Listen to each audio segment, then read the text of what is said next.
Good morning, ladies and gentlemen. Good morning. I want to first thank you all for your time. You have been very attentive during this trial, and we threw a lot of evidence at you, and we were very observant in watching you take your notes. So I wanted to first thank you for your time.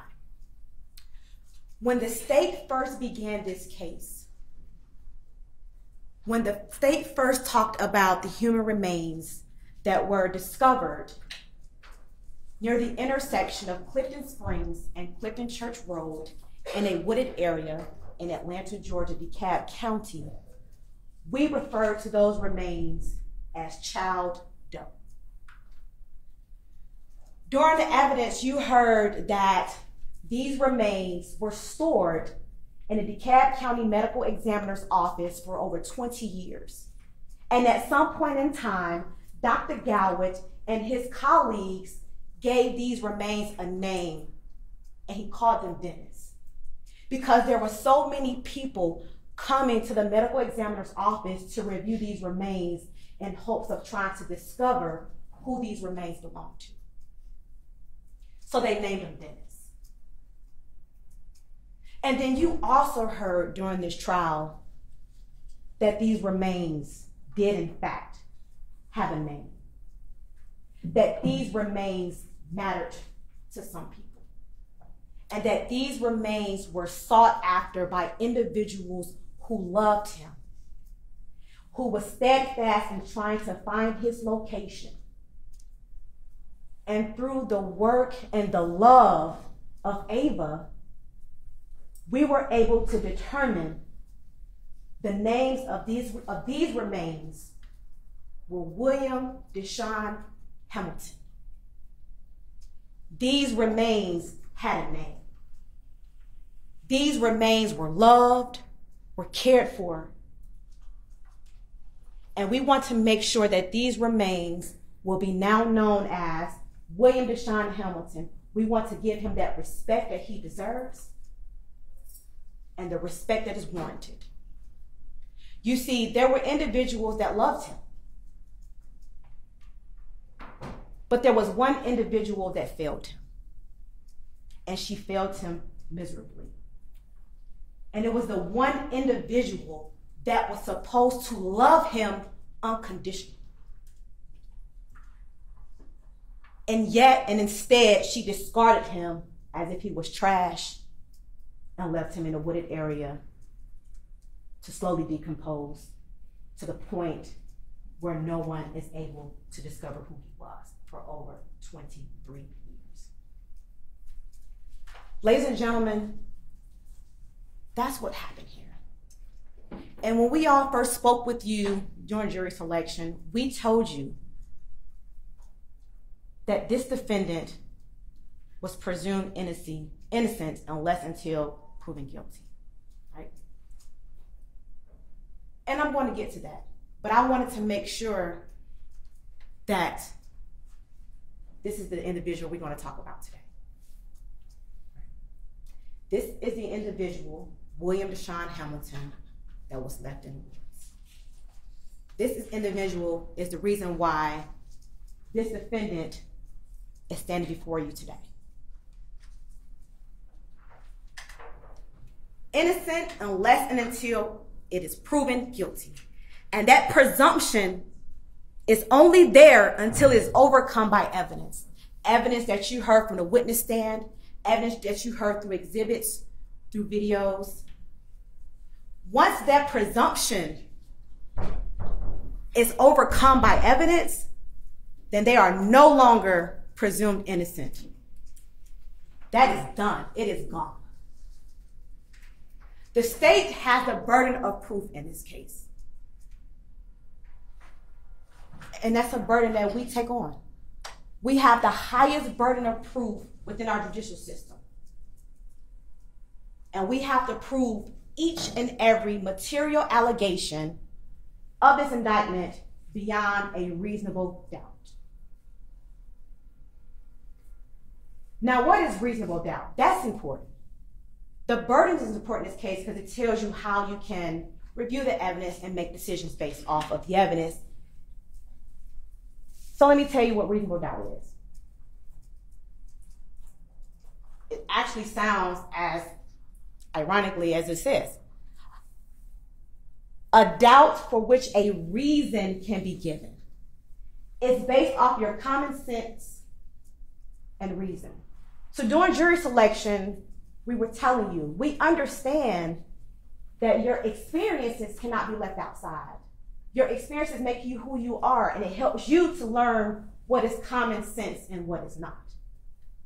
So we didn't expect you to leave your outside experiences at the door. We expect you to use those experiences so you can be able to make inferences and reasonable deductions when you are reviewing the evidence. What reasonable doubt is not, it is not any possibility. There are millions of possibilities that anyone can come up with. The question is whether or not there is a doubt that is reasonable that goes to the essential elements of the crime to which the state has to prove. It is not vague, it is not arbitrary, and I do not have to prove to a mathematical certainty. I don't have to say this is 100% guilty, this is 99% guilty. That is not how reasonable doubt works. It's not to a mathematical certainty.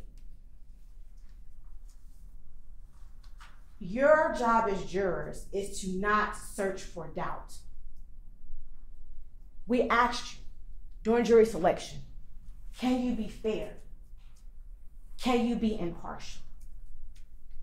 Because that is what a juror is a fair and impartial juror who is honestly seeking the truth as to what happened to William between December 1st, 1998 and February 26, 1999.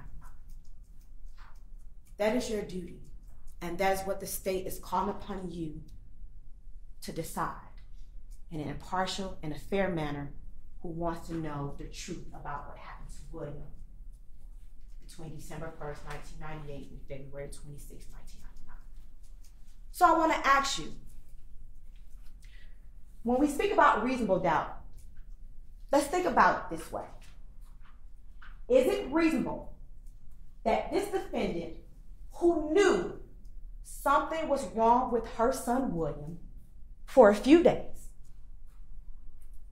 who observed the following symptoms of her son over a few days: lethargic, weak, tired, gagging, didn't want to talk, didn't want to walk, didn't want to do anything? Is it reasonable for a parent to see these symptoms for a few days and not seek medical attention? I submit to you the answer is not. Parent may see one symptom, maybe two, but you have 7 different symptoms up here that this child is experiencing over a period of few days, and that came from this defendant's mouth. And she failed to seek medical attention.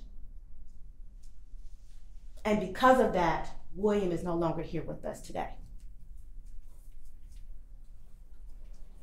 The state also has to prove venue. Venue is the location where we can say the crime happened. We're here, venue is DeKalb County. We have to prove that this case, that venue relies in DeKalb County.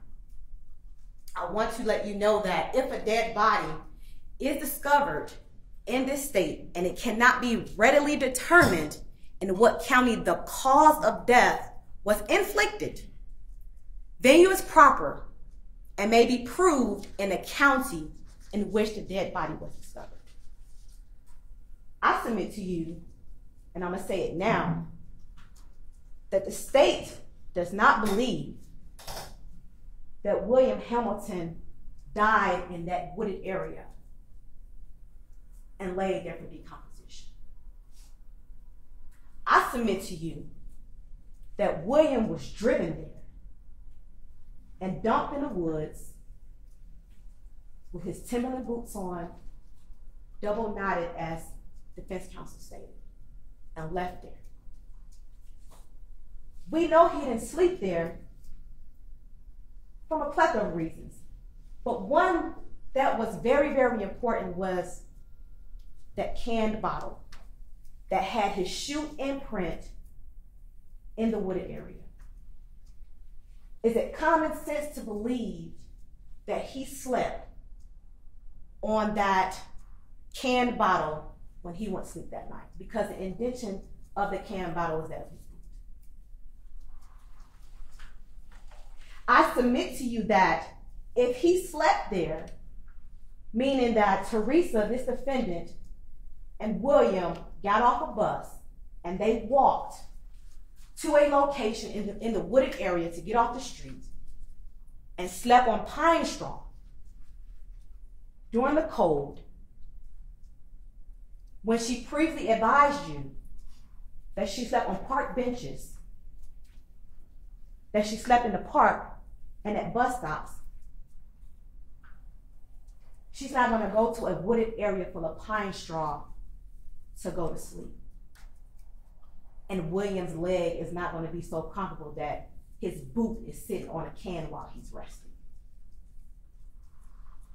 So I submit to you that this body was dumped in this wooded area in our jurisdiction in DeKalb County, and that is where he lies.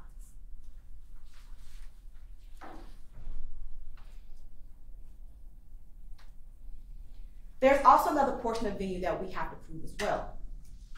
In any case in which it cannot be determined in what county a certain crime was committed, venue is proper and may be proved in any county in which the evidence shows beyond a reasonable doubt that it might have been committed.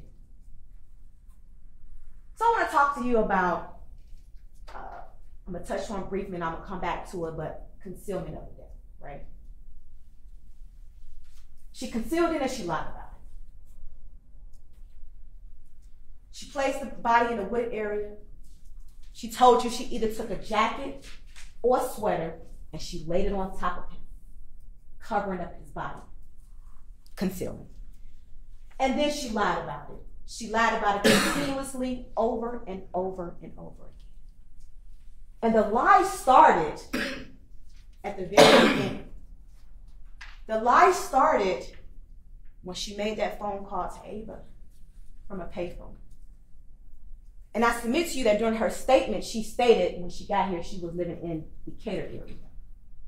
She used a payphone, and she stated that William was in a room with friends, and that's why Ava couldn't speak to her. But she told you all through her statement that she lived in the Decatur area, which is in DeKalb County. There's no area outside of Decatur, Georgia, that is not located in DeKalb County. And she told Ava a lie.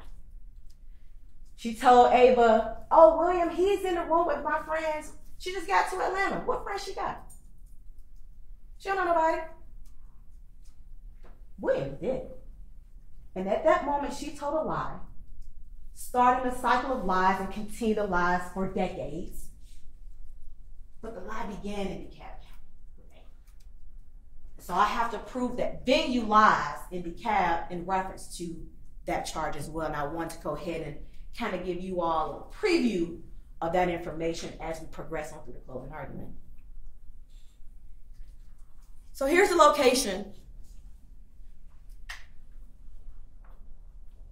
where William was found. Right? And you heard from multiple witnesses that the body was located somewhere along this wooded area.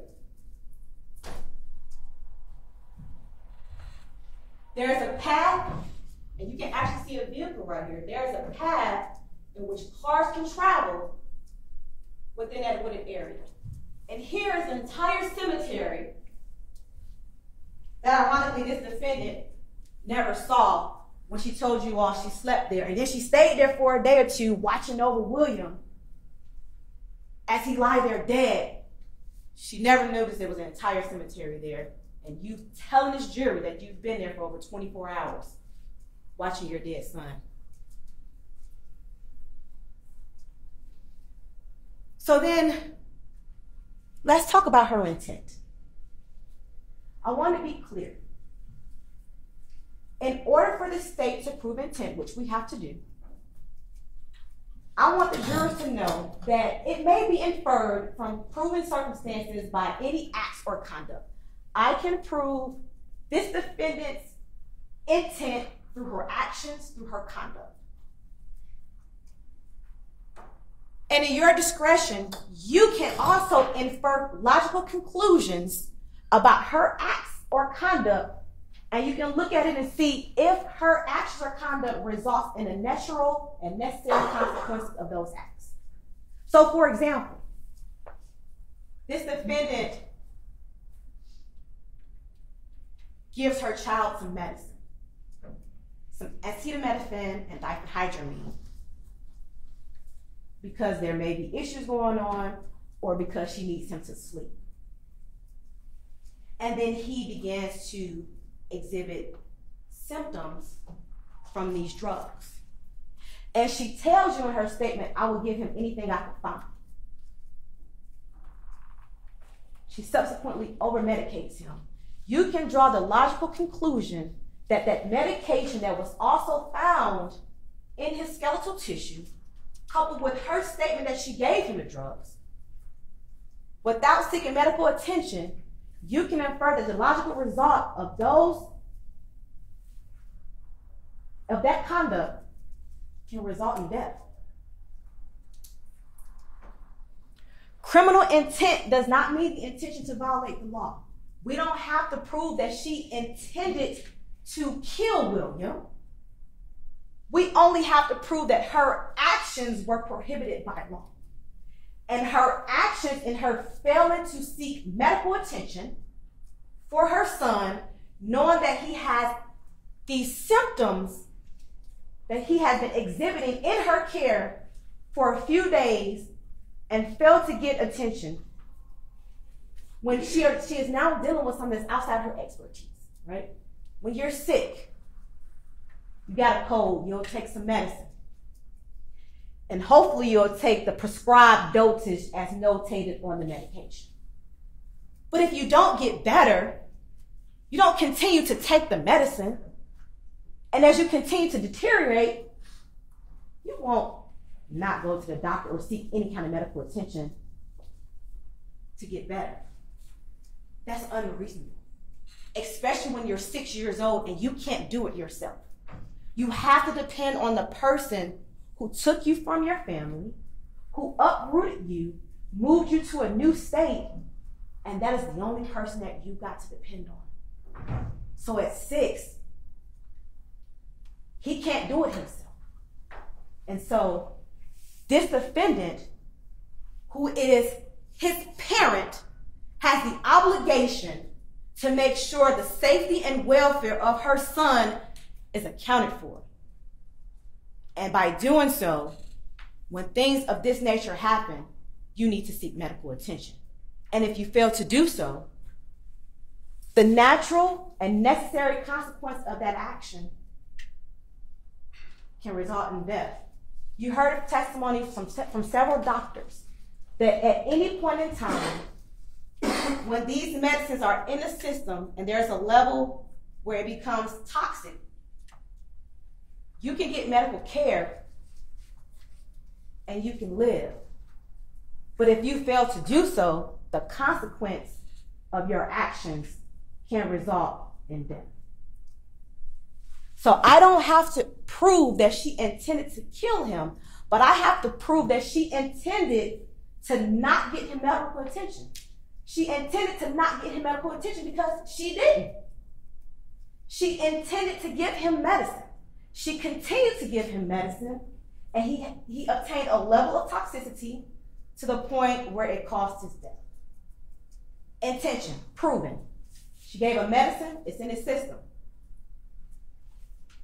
She didn't seek medical attention, she told you that. Those are the 2 acts that I need to prove in reference to this defendant, not that she intended to kill. Witnesses came on this stand, and it's your job to observe their credibility. When observing their credibility, you have to gauge their manner, how they testify, their interest or lack thereof in this case. their means and opportunity of knowing the facts about which they testify, the nature and the facts about which they testify, the probability or improbability of their testimony, and their credibility as you observed it. This incident happened in 1999.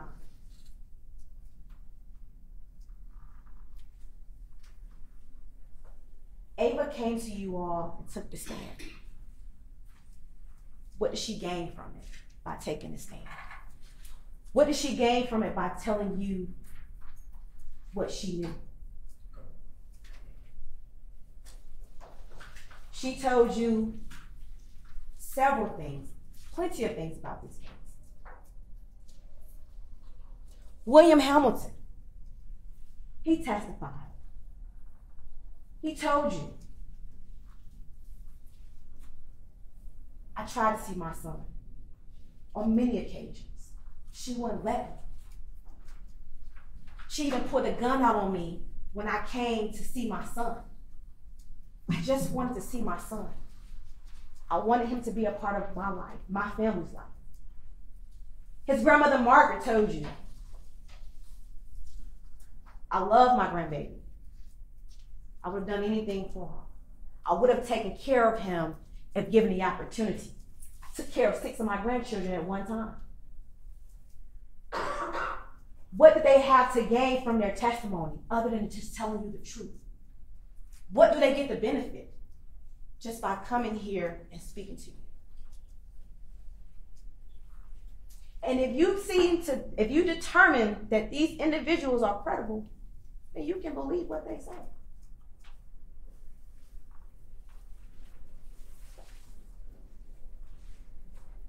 And I want to be very clear that whenever one witness testifies and you believe them, that establishes a fact. The state does not have to prove or corroborate any witness statement. If you determine the facts from one witness and one witness alone to be the truth or to be a fact in this case, and that is it. I don't have to corroborate any additional facts to make it true. So when Ava told you that she met Teresa in 1995 and they hung out every single day, got up in the morning, smoked a little weed before they went to work, got off work, she played with William every day.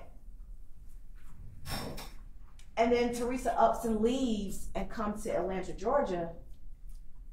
She calls her one time and never calls her again. One time in Atlanta and never calls her again. That is a fact. And that's a very, very important fact. Because when you are best friends with someone and you talk to them every single day, and that best friend loves your child, and it's unquestioned, undisputed how much Ava loved that child. She loved him so much that she was the only one who fought for him, and they weren't even biologically connected.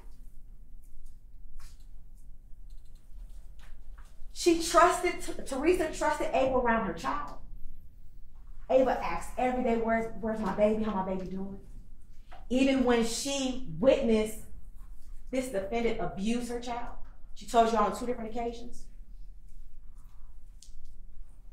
She punched him in the chest one time, and then the second time when he didn't like her food, she threw him across the room. Those facts were given to you by Ava and Ava only. If you determine those facts to be true, then they are facts, and that is enough. Evidence. So there are 2 kinds of evidence, and it's very important. One does not outweigh the other. They are weighed equally. You have direct evidence, and then you have circumstantial evidence. Direct evidence is what you heard from the witness stand. Exhibits. Things you can see. Things you can hear. Videos. Interviews. That's direct evidence. Circumstantial evidence is a proof or set of facts and circumstances that tend to prove or disprove another fact by inference. Jurors, you are allowed to make logical inferences based off the facts that you learned in this case. Inference number 1. Gary Harris, individual who lived on Clifton Springs Road, who worked night shifts, staying at his brother's house, came here after the Olympics. He was resting in his bedroom because he lives with his brother at the time, and he was sleeping in his nephew's room. He hears something around 3:30, 4 o'clock in the morning. He hears a door. He looks out of the window, sees the inside of the car light on, and sees another door closed. And then it drives off. And he tells you that was so odd because nobody is out in the woods at 4 o'clock in the morning over in this area. And it's cold. And it's so cold that the next day he wanted to go investigate and see what was going on, but never went out there. And then subsequently, the news came on and the remains were found in that wooded area. You can make logical conclusions that based off that series of facts, that it was highly probable and highly likely that's when William's body was getting dumped in the woods. You have the ability to make those inferences through circumstantial evidence. There is no legal difference between direct evidence and circumstantial evidence. The law does not require any higher or greater degree of certainty on the part of the jury to return a verdict based upon circumstantial evidence than upon direct evidence. You can base this whole entire case off circumstantial evidence, and you can find this defendant guilty beyond a reasonable doubt. You see, the test is whether there is sufficient evidence or whether evidence is sufficiently convincing to satisfy you that the elements have been, that the elements of each additional, the material elements of each additional count have been proven beyond a reasonable doubt. Whether it be direct evidence or circumstantial evidence, it doesn't matter. It's evidence.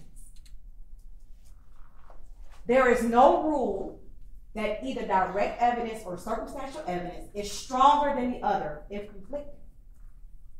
The comparative weight of circumstantial evidence and direct evidence on any given issue is a question of fact. And that question of facts lies with the jury.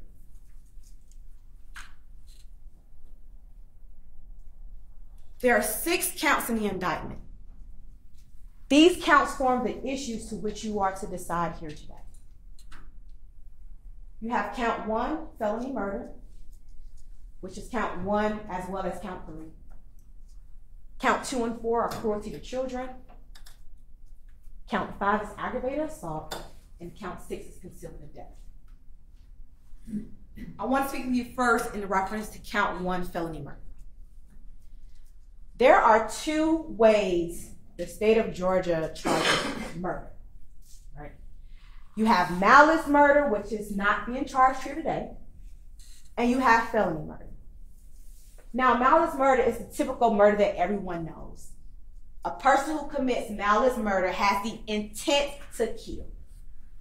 They pick up a gun, they point it, fire, pow, shoots an individual, they die. Or they take a knife and they deliberately stab an individual and that individual dies. They have the intent to kill, and that is malice murder. Felony murder is totally different. It's not that, and that's not what we have charged this defendant. Felony murder is that when someone causes the death of another person by committing a felony. You commit a felony, and as a result of that felony, someone dies. So count 1 is charged that this defendant did commit the death of William Hamilton, a human being, by failing to seek medical treatment for Will. The failing to seek medical treatment for William is the basis of the cruelty to children count. So that is the felony. So the cruelty to children committed a crime ultimately resulting in the death of William. Count 2, the cruelty to children, just to reiterate, did maliciously cause William Hamilton, her child, cruel or excessive physical or mental pain by failing to seek medical treatment for William Hamilton. The essential elements of cruelty to children are as follows: maliciously caused, cruel or excessive physical or mental pain to a child under the age of 18. Count 3 is also felony murder. And count 3 is that this defendant did cause the death of William Hamilton, a human being, by administering a substance or substances containing diphenhydramine and acetaminophen, also known as Benadryl and Tylenol. Again, for felony murder, cause the death of another by committing a felony. The felony in count 3 is also cruelty to children, but it's a different count. Right? It is count 4. Did cause cruel or excessive physical or mental pain by administering a substance or substances containing diphenhydramine and acetaminophen. So, I want to speak with you in reference to maliciously caused.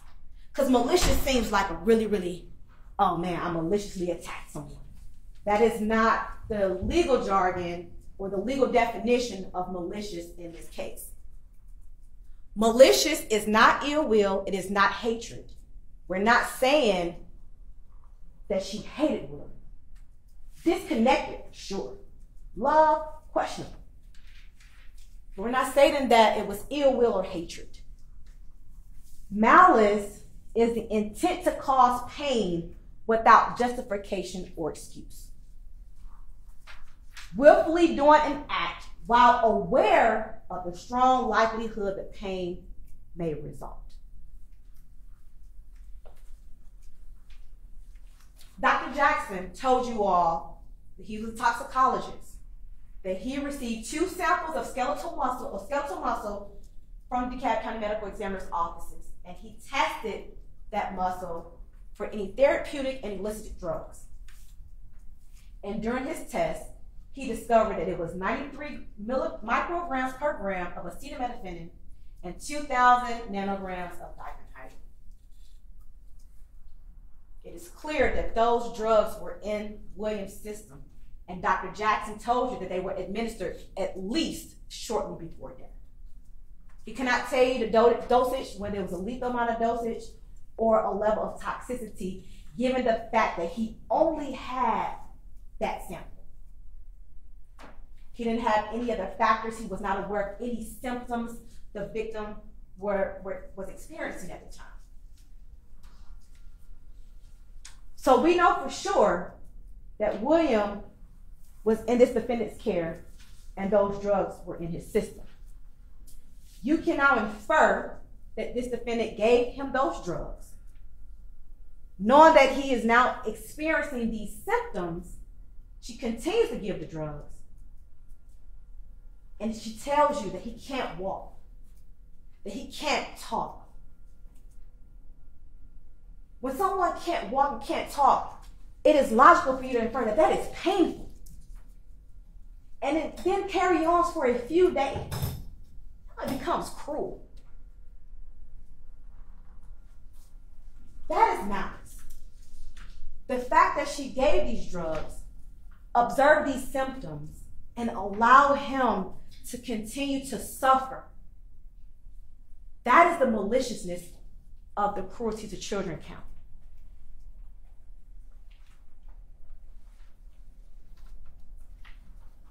and as he suffers continuously without getting the medical attention, that is cruel or excessive. I don't have to prove both. I just have to prove one or the other, cruel or excessive. So however you determine it, whether it be cruel that a 6-year-old suffers continuously and continues to exhibit these symptoms that his mother sees and fails to get him attention, that's for you to decide. For a person who can't walk, who can't talk, who is gagging, who doesn't want to do anything, it's physical pain.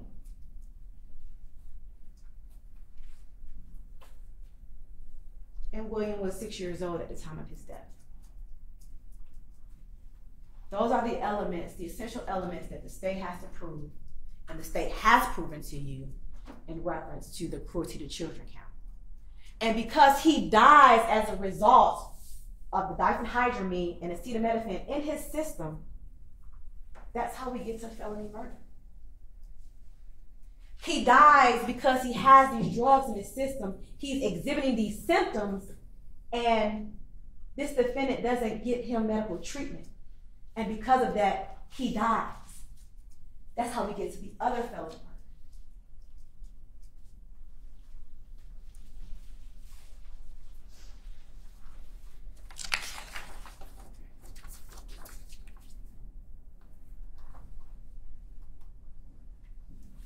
Count 5 is aggravated assault. This is the count where the state feels they have proven beyond circumstantial evidence that this defendant assaulted William with an offensive weapon. Offensive weapon can be anything. It's unknown to us at what type of weapon was used. But I submit to you this. It's undisputed that William had a fracture in his zygomatic bone. Dr. Gower referred to it as the jawbone. So I'm going to refer to it as the jawbone because zygomatic, I said that 3 times, it's not going to come out right. The jawbone is fractured. And each and every medical expert that came into this courtroom and testified tells you that it is a possibility that that fracture could have been a result of blunt force trauma. No one could rule it out, not even a defendant's expert. In fact, she conceded that there was a probability that that fracture could have been a result of blunt force trauma. What was also telling about that same fracture is that there were no gnawing marks, no scratch marks, no clawing marks from animal scavengers.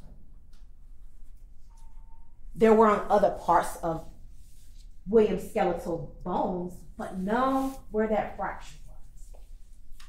And that was very important. That was very important information provided by the anthropologist, that there was no gnawing, no scratching of that part of the bone. So therefore, we submit to you that bone being fractured was not a result of animal scavenging. Ava told you, as she watched her interaction with Teresa and William while they were together every day, there seemed to be a disconnection.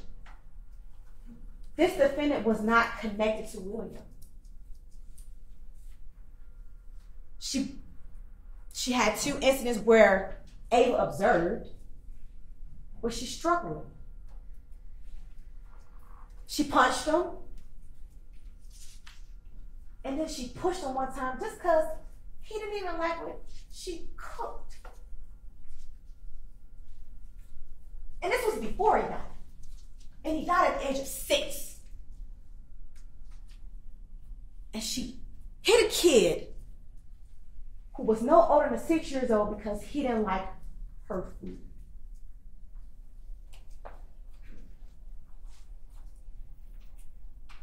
Margaret Hamilton told you that there was a period in time when this defendant was not around William. And when she came back into his life, she had some concerns. She had concerns about the welfare of William. And that is telling. You know what is also telling to me? That I hope you all recognize as well? Throughout everything you heard from this defendant's statement to that witness stand, I never heard anything, including her statement, that she loved Woody. She never said it. Not one time. She was concerned about herself and saying, I didn't do anything wrong. I didn't know what to do. Not once did she say, I loved my son. I submit to you, she may have struck him, just like she did on the previous occasion, caused that fracture. He's sick. He dies. She has something to hide. Dumps the body in a wooded area, in a location that she's not familiar with, not known to be around. She got on. And what's even more ironic about the disconnection between her and William is that on his first birthday after his death, she was at the DMV getting an ID card. The first birthday of William's murder, she is getting her ID card down at the DMV. That's the level of disconnection this mother had for her son William.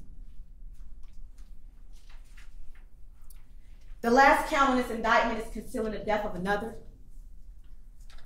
What the state has to prove is that this defendant concealed the death of another person, which hindered the discovery of whether that person was unlawfully killed.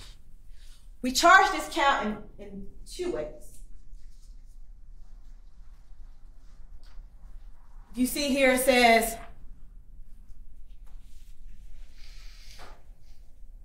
did unlawfully conceal the death of William Hamilton, which hindered the discovery of whether William Hamilton was unlawfully killed by leaving the body of William Hamilton in a wooded area and about lying about his whereabouts. The law's a little funny, right? Let me tell you about that little word "and" in that indictment. You see, it really reads "and" or. And means or. Right? I don't have to prove both. I just have to prove one or the other.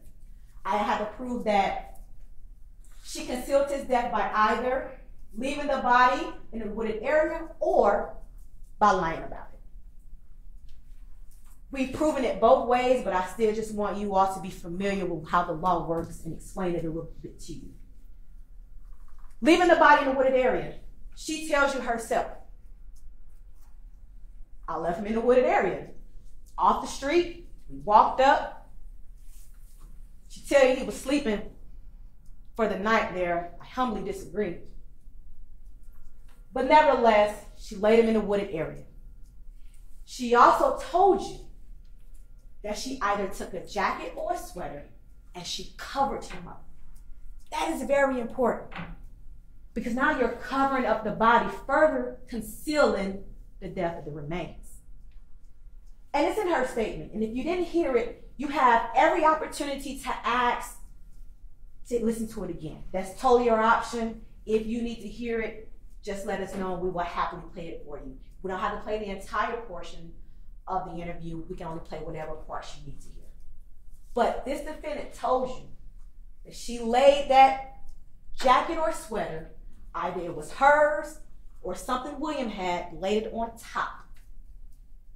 Wooded area in a location where she's not familiar with, nowhere near William is from, no family nearby, and she left. And that body laid there until it was discovered by Mr. Parker and Mr. Carter, the two grave diggers, on February 26, 1999. She also lied about it. I'm going to tell you again the conversation she had with Ava. When she got to Atlanta, Ava told you all it was roughly about a week. A few days had passed. She felt she was at a payphone because she could hear the change dropping. And at that time, Ava knew William wasn't with her. And this defendant also confirmed that by saying he's in the room with my friends. And then Ava never heard from her again until she ran into her in Charlotte. At this time, William is long dead. William was dead when that conversation was made. Because, think about this. Your best friend, you talk to every day, at your house, every day. And in an instant, no contact. None. The logical inference in that, knowing that Ava loved William, asked about William on that phone. She couldn't stomach it. She didn't call her anymore. Either way you put it, whether you considered concealing the death by putting William in a wooded area, covering him up with a jacket or a sweater, leaving him there for the maggots, and then lying to Ava, and then continuously lying to Ava because Ava continuously asked, where was William? She never let up, and thank God she didn't, because now William can get the respect and justice that he truly deserves.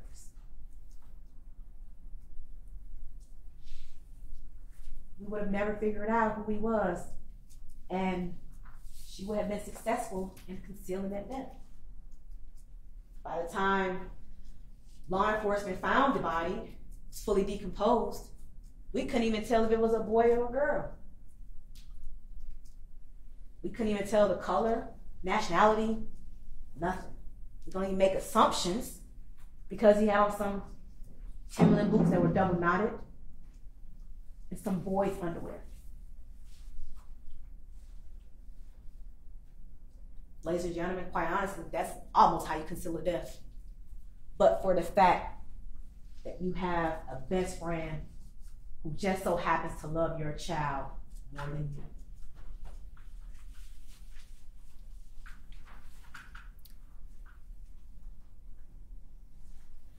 Ladies and gentlemen,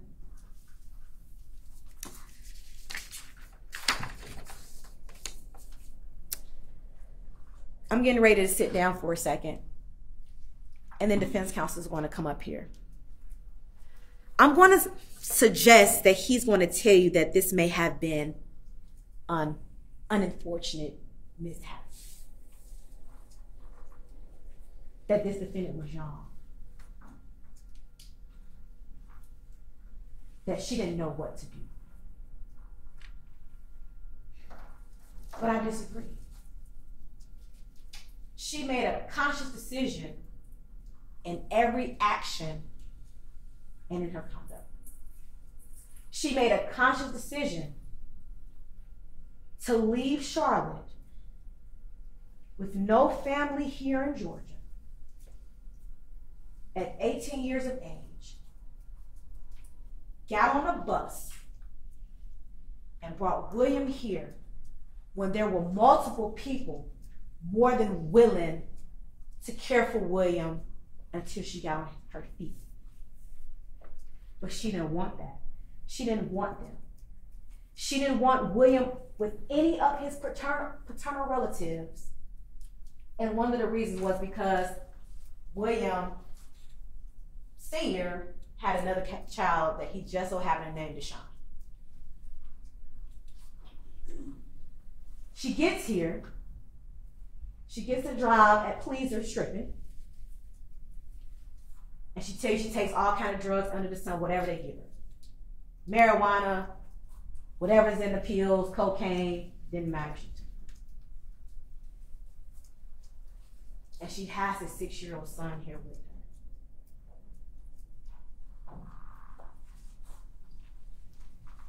She then begins to medicate him.